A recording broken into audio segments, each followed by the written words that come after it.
Assalamualaikum Abang John. Salam. Oh. Ha? Tahu?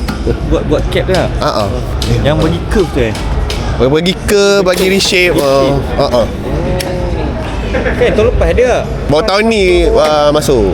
Dia shapekan balik lah. Shape kita cuci. Lepas tu nak repaint pun boleh.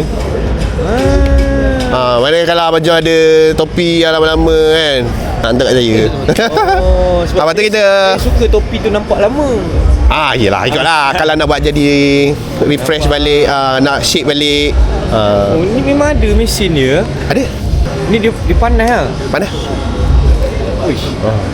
Kalau macam Abang John buat topi kan, nak bagi customer shape tu letak kat atas ni. Base kat mana? Kuantan. Kuantan? Yes. Kuantan. Kuantan juga. Macam ni je lah bisnes saya. Bijak. So far okey lah. Alhamdulillah lah kat Malaysia ni. Brunei, Singapura, Sabah Sarawak. Singapura dah tahu untuk apa?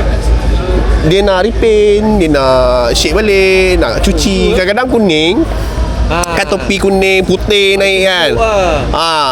Yang tu dia orang hantar. Kadang-kadang dia orang dah cuci, lepas tu dia timbul balik. Dia orang hantar kat saya buat special. Peluh kan? Okey.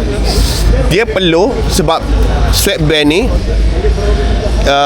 dah lama pakai, lepas tu lenjan. Nanti sweatband ni dah berkumpul punya peluh, dia akan naik ke atas. Untuk untuk elakkan dia ada cara dia yang ni. Jadi dia akan jadi tebal sikit. So bila kita pasang ni, dia attack sini dulu. So peluh dia tak pergi ke direct kat sini.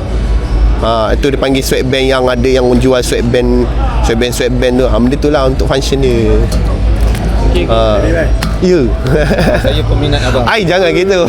Memang nak hantar topi. Boleh tak? Boleh. Betul lah.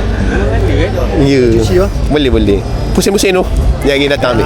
Ini nanti dia reshape balik semua kan? Boleh, betul. Saya memang peminat abang. Terima kasih. Nak pergi Kuantan jauh. Kuantan kan? Kuantan. Ada kat sini, kita hantar sini. Terima kasih. Okey, boleh. Alright. Okey, terima kasih bang. Singgah.